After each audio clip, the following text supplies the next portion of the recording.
For this course, you must install both Python and Jupyter on your computer. If you have them, you can still complete this lecture, because we will say a few interesting things about Jupyter. So, why isn't there just one software application called Python you can install on your computer that is automatically being updated and that runs everything smoothly?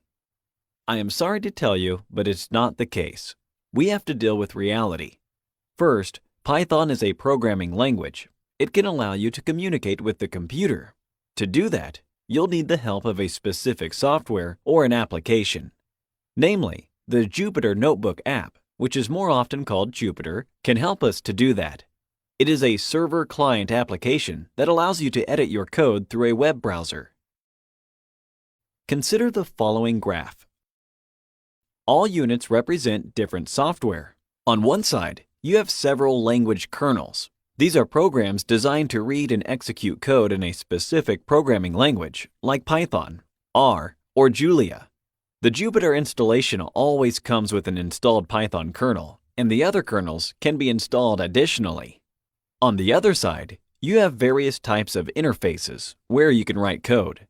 They represent the clients. An example of such a client is the web browser.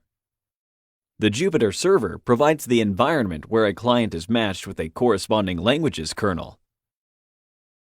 In our case, we will focus on Python and a web browser as a client, or as an interactive shell.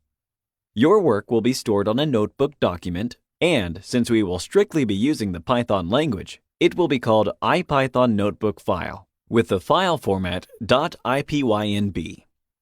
Having said all that, we can explain why Jupyter is used in so many large corporations like Google, Microsoft, and IBM. For its design, it is well suited for demonstrations of programming concepts and training. First, in large corporations, solving a particular task could require coding in a few languages, say Python, R, Julia, or PHP.